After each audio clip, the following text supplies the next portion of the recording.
नमस्कार, मैं हूं पीयूष त्रिपाठी और आप देख रहे हैं हमारा विशेष कार्यक्रम सितारे हमारे। आप सभी दर्शकों का इस कार्यक्रम में स्वागत। आज हम बात करेंगे आज के पंचांग की, व्रत त्योहार की और साथ ही में आपको आपका राशिफल बताएंगे। आज चर्चा करेंगे कर्म योगात तदा तस्य कश्चित् व्याधि प्रजायते, कि आखिर आपको रोग होता क्यों है और आप स्वस्थ कैसे रह सकते हैं, इस पर विस्तार से चर्चा होगी। इसके अलावा आपके फोन कॉल्स होंगे, आप सीधे फोन करके अपने प्रश्न पूछ सकते हैं। हमारा फोन नंबर है 07714008777। अब से आधे घंटे तक लगातार ये फोन लाइन खुली रहेगी और हमें आपके फोन का इंतजार रहेगा। तो चलिए कार्यक्रम की शुरुआत करते हैं और जानते हैं आज का पंचांग। आज शुभ संवत 2078 1943 सूर्य उत्तरायण का वैशाख महीने के कृष्ण पक्ष की चतुर्दशी तिथि और दिन सोमवार। आज चतुर्दशी रात्रि को 9:57 तक, अश्विनी नक्षत्र होंगे रात्रि को 8:25 तक। आज चंद्रमा मेष राशि में होंगे। आज का राहु काल 7:07 से 8:44 तक होगा। तो दोस्तों ये तो था पंचांग, और अब बात करते हैं कर्म योगात तदा तस्य कश्चित् व्याधि प्रजायते। मतलब यदि आप बीमार हैं तो जाने रहिए कि आपके काम में बीते दिनों में कुछ भारी गड़बड़ हुई है, वरना बीमारी यूं आ नहीं सकती। कोरोना का काल है, कोरोना काल में ढेर सारी बीमारियां आपका इंतजार कर रही हैं और ढेर सारा भय भी आपका इंतजार कर रहा है। आज पूरे कार्यक्रम के दौरान हम ये जानने की कोशिश करेंगे कि आखिर बीमारी का भय क्यों। चलिए हम बताते हैं कि मनुष्य का जो जीवन है, मनुष्य के इस पूरे शरीर में 3 प्रकार के देह होते हैं। पहला देह होता है भौतिक देह, जिसमें पृथ्वी जल तेज वायु आकाश होता है। उसके अंदर में अंतःकरण होता है, जिसके 4 अन्वय होते हैं, मन बुद्धि चित्त अहंकार। और उसके अंदर में आत्मा होती है, जिसे कारण देह बोलते हैं, जिसे हम निर्विकार मानते हैं। और जीवन इन 3 चीजों से बना हुआ है।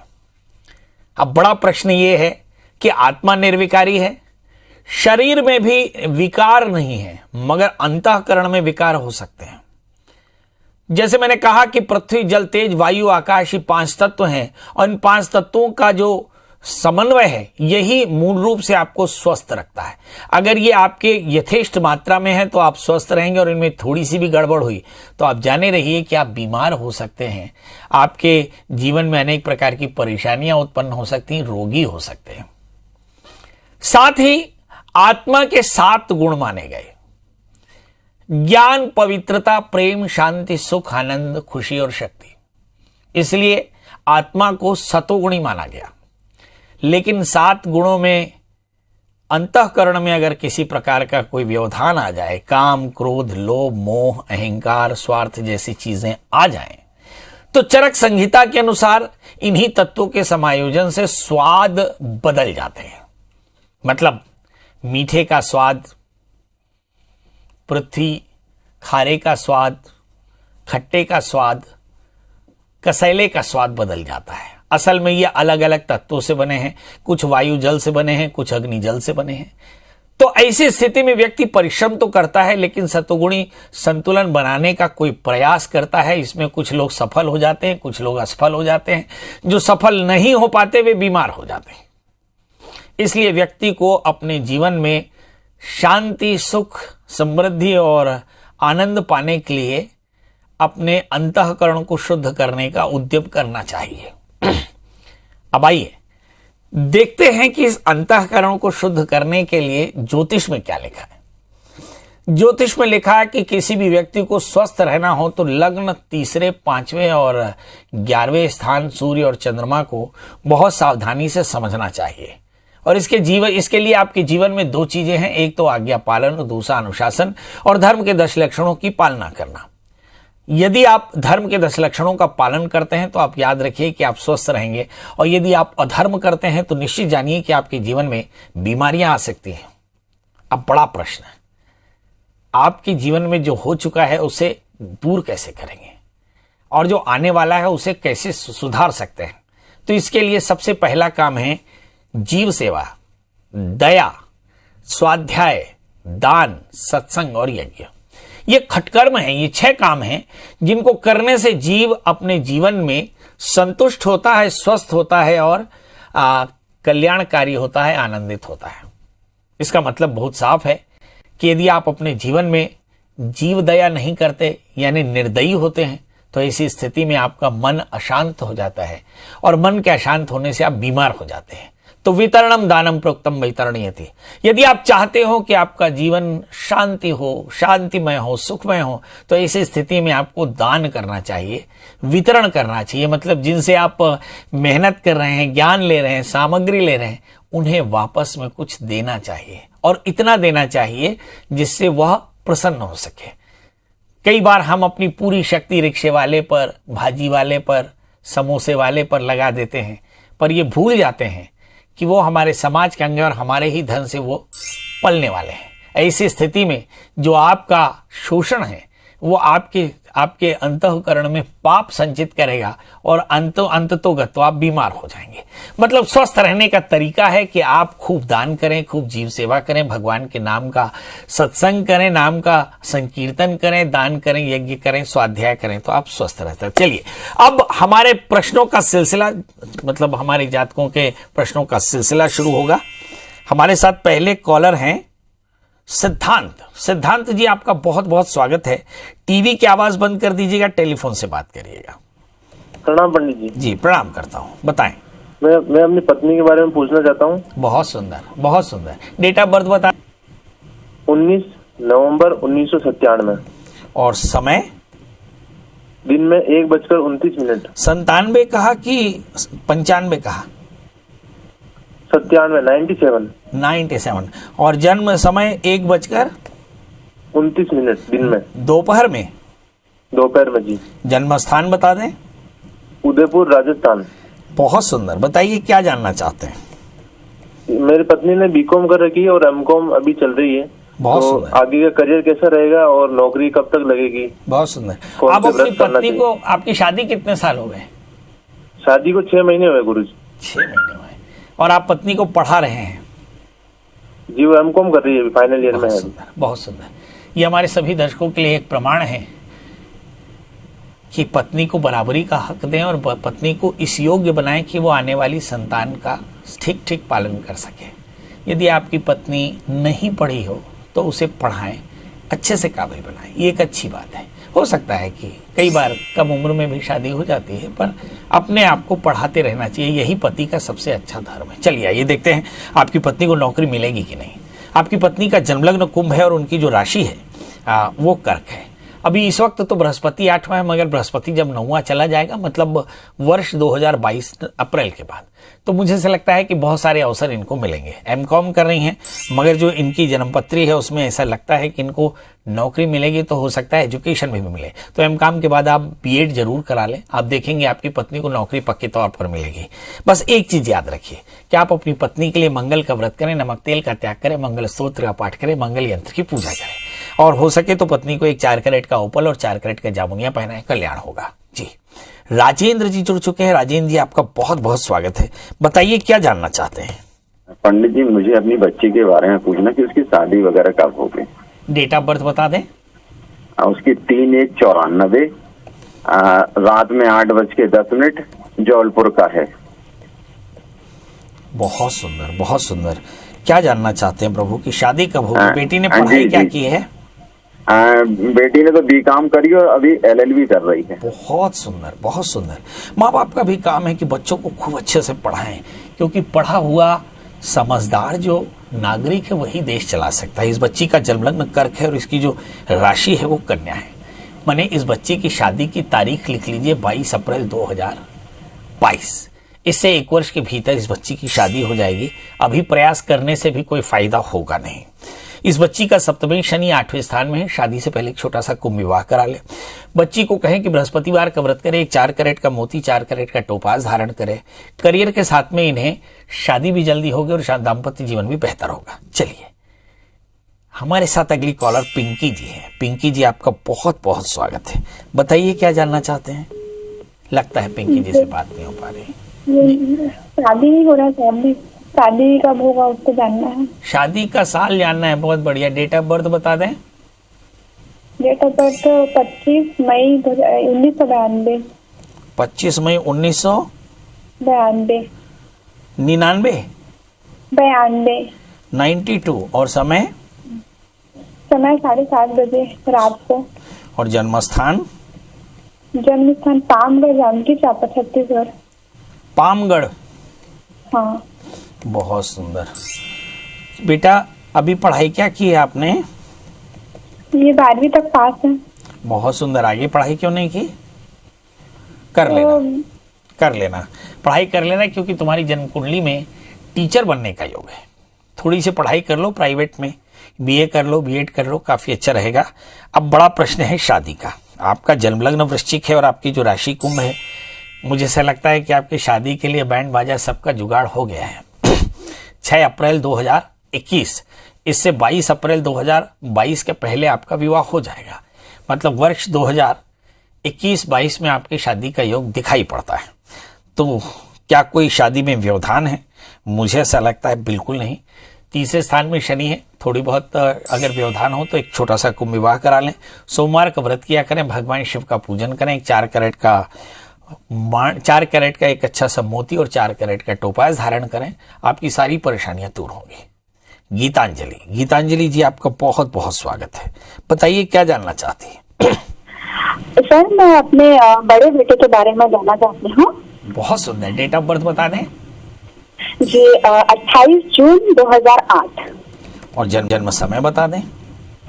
जन्म समय से शुक्रवार के रात का जो था, रात के 12:10 में वो पैदा हुआ है, मतलब शनिवार के पहला पहर। जन्म स्थान बता दें। जन्म स्थान है उसका भिलाई। अभी बच्चा क्या कर रहा है? अभी वो 8th में था, अब पास हो गया होगा ये कोरोना काल की वजह से, अब तो 9th में है। बहुत सुंदर।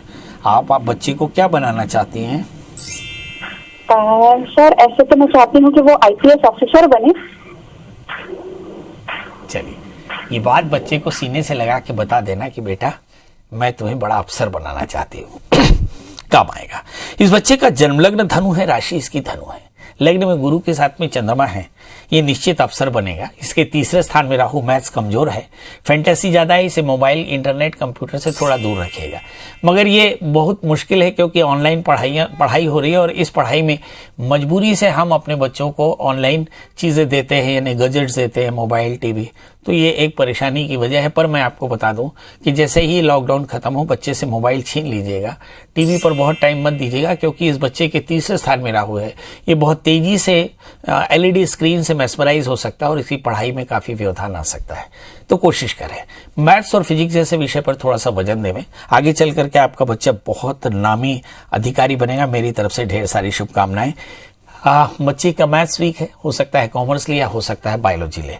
कोशिश करें इसे मैथ्स लेके और मैथ्स लेकर के 12th जरूर करा लें, इससे इसको काफी फायदा होगा। इस बच्चे के लिए 4 कैरेट का माणिक्य और एक 4 कैरेट का टोपाज धारण कराएं, कल्याण होगा।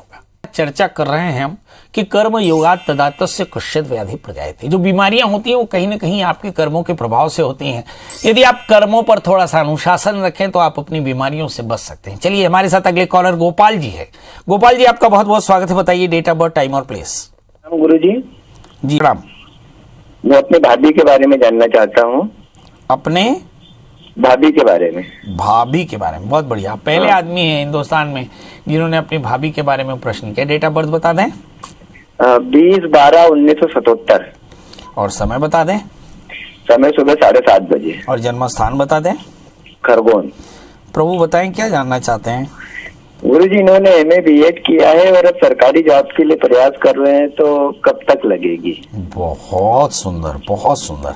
सरकारी जॉब लगनी चाहिए, इससे स्थिर स्थायी नौकरी और पैसे का जुगाड़ बन जाता है। इनका जन्म लग्न धनु है और राशि इनकी मेष है। इस समय बृहस्पति 11वें स्थान में। मुझे ऐसा लगता है वर्ष 2021-22 के पहले इनको नौकरी पक्के तौर पर मिल जाएगी। अप्रैल 2022 के पहले कैलेंडर ईयर में इनको नौकरी पक्के तौर पर मिल जाएगी। एक 4 कैरेट का अच्छा सा मूंगा और 4 कैरेट का टोपाज इन्हें धारण कराएं। मंगल का व्रत करने को कहें, मंगल सूत्र का पाठ करने को कहें, कल्याण होगा जी। श्रवण जी, आपका बहुत बहुत स्वागत है। बताइए क्या जानना चाहते हैं? श्रवण जी, मेरी आवाज मिल रही है तो फटाफट बताएं डेट ऑफ बर्थ, टाइम और प्लेस। जी पंडित जी, बताएं। ये मेरा जन्म समय है 10:30 शनिवार का दिन, 27/6/1981। 27/6/1981। और समस्या ये है पंडित जी कि कोई भी काम मेरा सफल नहीं होता है। एक बार फिर से तारीख बता दे। 19/6/1900। 81 सवेरे 10:30 और जन्म स्थान? भिलाई। जी बताएं प्रभु, अब बताइए क्या जानना चाहते हैं? ये है पंडित जी, कोई भी काम करता हूँ सफलता नहीं मिलता है। बहुत सुंदर, बहुत सुंदर। अब एक ही बात पर अपन चर्चा करें कि किसी को सफलता क्यों नहीं मिलती। स्वे स्वे कर्मान्यता संसिद्धिम लभते नरा। यदि किसी भी जातक को सफलता न मिले तो 2 चीजें याद रखिए, एकाग्रता और निरंतरता। मतलब आपकी जन्म कुंडली देखें तो आपका जन्म लग्न सिंह है, राशि आपकी धनु है, तृतीय शुक्र 11वें स्थान में बैठा है और मंगल 10वें स्थान में। थोड़ा सा पेशेंस की कमी है और ऐसा भी कह सकते हैं कि एकाग्रता और भाग्य में भी थोड़ी सी वैसे तो आप बहुत भाग्यशाली हैं क्योंकि भाग्य मंगल 10वें स्थान में है। मुझे ऐसा लगता है यदि आप और बेहतर सफलता चाहते हो तो एक 8 कैरेट का इटालियन मूंगा और 4 कैरेट का माणिक्य अलग अलग उंगलियों में धारण करें और साथ में एक टोपास धारण करें, मंगल का व्रत करें, नमक तेल का त्याग करें तो आपके जीवन में हर जगह सफलता मिलेगी और हर जगह आपको फायदा होगा। चलिए कावेरी जी, आपका बहुत बहुत स्वागत है। बताइए क्या जानना चाहते हैं? हाँ, प्रणाम पंडित जी। प्रणाम करता हूँ, बताएं। पंडित जी, मेरा जन्म तिथि है 25 मई सन 1982 रात को 11 बजे और जन्म स्थान? रायपुर। बताइए क्या जानना चाहती हैं? पंडित जी, मैं टीचर हूँ और मैं भाटापारा में रह रही हूँ फिलहाल और मेरा ट्रांसफर नहीं हो रहा है, तो मुझे ये जानना है कि मेरा ट्रांसफर कब तक हो पाएगा। बिलासपुर जाना मुझे ट्रांसफर लेकर या फिर रायपुर। ट्रांसफर कब होगा? चलिए ये देखते हैं। आपका जन्म लग्न मकर है, राशि आपकी मिथुन है। अगर मैं गोचर में देखूं तो बृहस्पति इस समय भाग्य स्थान में, मुझे ऐसा लगता है जून जुलाई अगस्त में आपका ट्रांसफर पक्के तौर पर हो जाएगा। एक 8 कैरेट का अच्छा सा जामुनिया और एक 4 कैरेट का अच्छा सा पन्ना धारण करें, बुधवार का व्रत किया करें, केले के वृक्ष की सेवा करें, कल्याण होगा जी। हेमंत जी, आपका बहुत बहुत स्वागत है। बताइए क्या जानना चाहते हैं? सर मेरा पदोन्नति नहीं हो रहा है सर, बहुत दिन से मेरा गया हुआ है लेकिन हो नहीं पा रहा है। एक बार फिर से बोलें। मैं सरकारी कर्मचारी हूँ, मेरा पदोन्नति नहीं हो पा रहा है। अरे रे, सरकारी कर्मचारियों में केवल IAS IPS के होते हैं क्योंकि वो बड़े लोग हैं, बाकी की DPC सरकार करती ही नहीं है, जब मर्जी। नहीं सर, लेकिन क्या मेरा भेजा हुआ है ऊपर तक लेकिन आया नहीं है। थोड़ा देख के बताएंगे सर, तो अभी बहुत समय लगेगा कि हो सकता है। अच्छा, डेट ऑफ बर्थ बता दें। 1 जुलाई 1986। और समय सुबह का 5 बजे का। जन्म स्थान कोंडागांव में, कंडागांव। ये तारीख आपकी सही है ना? क्योंकि मुझे ऐसा लगता है ये दाखिल खारिज की डेट है। नहीं सर, ये सही है सर। हाँ, चलिए। नौकरी क्या करते हैं आप? मैं पुलिस विभाग में हूँ। चलिए ये देखते हैं। आपका जन्म लग्न मिथुन, राशि आपकी मेष, 11वें स्थान में चंद्रमा के साथ में राहु। संघर्ष जरूर कर रहे हैं आप जल्दी से रुद्राभिषेक करा लें। एक 4 कैरेट का जामुनिया, एक 4 कैरेट का ओपल धारण करें, शनिवार का व्रत किया करें, काले तिल का 1.25 किलो दान करें। आप देखेंगे बहुत जल्दी आपका प्रमोशन हो जाएगा और बहुत फायदा हो जाएगा। चलिए, बहुत स्वागत है। बताइए क्या जानना चाहते हैं? प्रणाम पंडित जी। ये प्रणाम करता हूँ। बताइए डेट ऑफ बर्थ, टाइम और प्लेस। 29/12/1975। बहुत सुंदर। और जन्म समय बता दें। 6 बजे सुबह, बिलासपुर। और जन्म स्थान बता दें। बिलासपुर। बहुत सुंदर। अभी क्या करते हैं प्रभु? मैं शिक्षा विभाग में हूँ। बहुत सुंदर। बताइए क्या जानना चाहते हैं? ये मकान नहीं बन पा रहा है मेरा। जय हो, जय हो। तो मकान बनाना चाहते हैं। आपका जन्मलग्न धनु है, राशि आपकी तुला है, चतुर्थेश बृहस्पति स्वग्रही होकर बैठे। मुझे ऐसा लगता है कोई उत्तर दिशा का मकान आपका इंतजार कर रहा है। बड़ा प्रश्न ये है कि मकान बनेगा कब? तो मकान बहुत जल्दी बनेगा। वर्ष 2021-22 में आपका मकान बनने का योग बड़ा प्रबल है। एक छोटा सा काम, शुक्रवार के दिन 1.25 मीटर कॉटन के कपड़े में 1.25 किलो गेहूं, जिस घर में अभी रहते हैं उसके नॉर्थ वेस्ट में कीले टांग में, आप देखेंगे 1 वर्ष के भीतर आपका मकान जरूर बन जाएगा। मगर उससे पहले एक छोटा सा माणिक के 4 कैरेट का और 4 कैरेट का टोपास धारण करें, कल्याण होगा जी। तो अब आपसे विदा लेने का समय। विदा लेते समय एक औपचारिकता, कोरोना काल है, हम हमेशा सामयिक विषयों पर चर्चा करते हैं। कोरोना काल है तो 2 चीजें एकदम याद रखिए, बारिश भी आ रखी है और कोरोना का काल भी है। इन दिनों में जो सबसे बड़ी परेशानी वो है ऑक्सीजन। सवाल यह है कि आप ऑक्सीजन तो एटमॉस्फेयर से ले रहे हैं, पर ये ऑक्सीजन पैदा कहाँ से होगा? तो इसके लिए पेड़ लगाना शुरू कर दीजिए। रिमझिम बारिश शुरू हुई है, 1 बाई 1 का गड्ढा खोद लीजिए, थोड़ा सा गोबर खाद कंपोस्ट डाल करके, पीपल, नीम, बट जो भी आपकी इच्छा हो, आप 5 पेड़ जरूर लगाइए। याद रखिए कि ये पेड़ आपकी जिंदगी है। जो ऑक्सीजन की कमी आप झेल रहे हैं, आने वाले दिनों में आपकी संतति भी ये झेल सकती है। इस समय इस देश में एक व्यक्ति के ऊपर 4 पेड़ हैं। यदि ये परिस्थिति ज्यादा बिगड़ी तो आपको ऑक्सीजन लेने में परेशानी होगी। इन दिनों में ऑक्सीजन से कैसी किल्लत है, कैसी मारामारी, इसका एक छोटा सा मिसाल आपको दिल्ली में दिख रहा है। यदि आप चाहते हो कि आपकी जिंदगी में भी बच्चे संघर्ष ना करें ऑक्सीजन के लिए, तो पेड़ लगाएं, सोशल डिस्टेंसिंग करें, कोशिश करें कि आप भीड़ भरे इलाकों में न जाएं, अपने आप को बचा कर रखें, मास्क पहने। कल फिर हाजिर होंगे किसी नए विषय के साथ, तब तक मुझे दी इजाजत। नमस्कार।